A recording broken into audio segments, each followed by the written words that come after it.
नमस्कार। सरस्वती सागा में आपका स्वागत है। आज एक खबर पड़ी कि एक कलाकार जुबिन गर्ग मात्र 52 साल की उम्र, उनकी जो अंतिम यात्रा थी उसमें इतने लोग जुड़े कि एक वर्ल्ड रिकॉर्ड बन गया। चौथी सबसे ज्यादा जनमेदनी उनकी अंतिम यात्रा में उनको विदा देने। इसमें जो नाम आते हैं, जिनके सबसे ज्यादा लोग आए थे, Michael Jackson, pope, queen Elizabeth और प्रिंसेस डायना, और अब जुबिन गर्ग। एक अभिभूत कर देने वाली बात है कि 52 साल की उम्र में इतने हृदयों को छूकर गुजरा ये जीवन। आइए कुछ बातें जानते हैं जुबिन गर्ग के बारे में। Heartthrob of Northeast India, I would say the only living artist in India, Judson Edmund, the only living artist in India, in whose name, on the river of Brahmaputra, government have declared a bridge called Zubin Garg Setu. Zubin Garg का जन्म 1972 में तोरा में मेघालय में हुआ। उनकी पूरी family एक कल्चरल बैकग्राउंड से ही थी। उनकी फादर मोहिन मोहन एक लिरिसिस्ट और पोएट थे और उनकी माँ गोरखापुर वो एक स्टेज एक्ट्रेस और डांसर थी। तो कला उन्हें बचपन से विरासत में मिली थी। उनका नाम फेमस कंपोजर जुबिन मेहता के नाम पे रखा गया और देखिए जीवन भी एक जैसा रहा। बचपन से ही जुबिन तबला, गिटार और कई म्यूजिकल इंस्ट्रूमेंट्स बजाते थे। टीन एज में आते आते वो कई गाने भी कंपोज करने लग गए। 90s में बहुत मेहनत करके छोटे छोटे गाने बना के उन्होंने आसामीज म्यूजिक इंडस्ट्री में अपनी एक जगह बनाने की कोशिश की।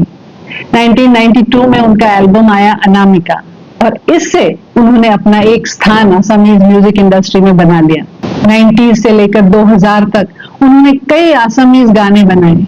उन्होंने बॉलीवुड में भी गाने बनाए और बहुत हिट भी हुए। उन्होंने आसामीज फिल्मों में भी काम किया, तो बहुत कामयाबी म्यूजिक इंडस्ट्री में जुबिन ने हासिल की। बॉलीवुड में उनका गैंगस्टर फिल्म के लिए गाया हुआ या अली गाना बहुत ही बड़ा हिट हुआ। जीवन में इतनी कामयाबी के बीच जुबिन के साथ एक ट्रेजेडी हुई जिसने उनको एक ऐसा घाव दिया जो उम्र भर उनको दर्द देता रहा। उनकी एक छोटी बहन थी जोंकी बोरखापुर। 2002 में वो दोनों एक कॉन्सर्ट के लिए जा रहे थे सोनपुर और अचानक जिस गाड़ी में जोंकी बैठी हुई थी उसका ट्रक से, बारिश हो रही थी और उसका ट्रक से एक्सीडेंट हो गया और उसकी मृत्यु हो गई। जिस गाड़ी का एक्सीडेंट हुआ था उसमें कुछ समय पहले तक जुबिन भी बैठे हुए थे। कुछ पल पहले उन्होंने वो गाड़ी बदली, वो दूसरी गाड़ी में गए और जिस गाड़ी में उनकी बहन बैठी थी उसका एक्सीडेंट हो गया और उनकी मृत्यु हो गई। इस बात का सदमा उन्हें इतना लगा कि वो कभी इस बात को भूल ही नहीं पाए। वो कई बार कॉन्सर्ट्स में अपनी बहन को याद करके रोते थे।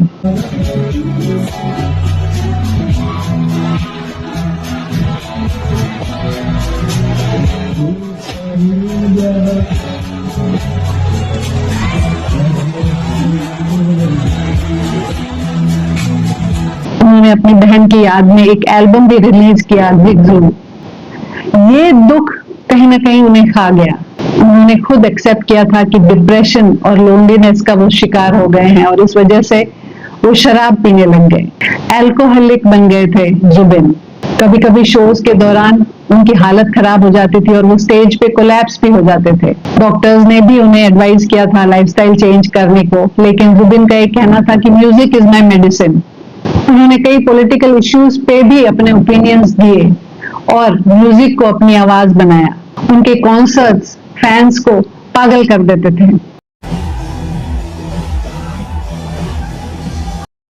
और फिर 19 सितंबर 2025 को एक खबर आई कि उनकी सिंगापुर में स्विमिंग करते हुए डूबने से मृत्यु हो गई। रिपोर्ट्स के मुताबिक उनको पानी में सांस लेने में तकलीफ हुई और वो कोलैप्स हो गए। उनको बचाने की कोशिशें भी नाकामयाब रही। उनकी मृत्यु की खबर से फैंस को एक शॉक लगा। उनके फैंस ने वहां के एक बहुत बड़े स्पोर्ट्स कॉम्प्लेक्स में उन्हें ट्रिब्यूट दी। असम के गवर्नमेंट ने 4 दिन का मॉर्निंग डिक्लेयर किया है इस कलाकार के पीछे।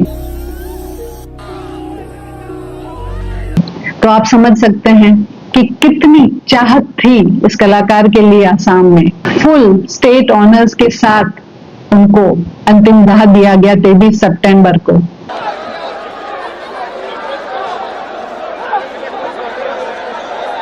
उनका मेमोरियल बनाने का declaration chief minister Hemant Kumar Biswa ने किया जोरहट और कामरूप में। এই মাত্ৰই ফোনটোত আছে পবিত্ৰ মাৰ্ঘেৰিটা ডাঙৰীয়া, তেখেতে মোক জনাইছে যে জুবিন গাৰ্গ ডাঙৰীয়া लेकिन सबसे इमोशनल थी उनकी अंतिम यात्रा। पूरे पूर्वी भारत से जगह जगह से लोग आए, भीड़ उमटी इतनी कि एक वर्ल्ड रिकॉर्ड बन गया। लिम्का बुक ऑफ रिकॉर्ड्स ने इसे नोट किया कि ये चौथी सबसे बड़ी संख्या में लोग उमटे थे किसी की अंतिम यात्रा में।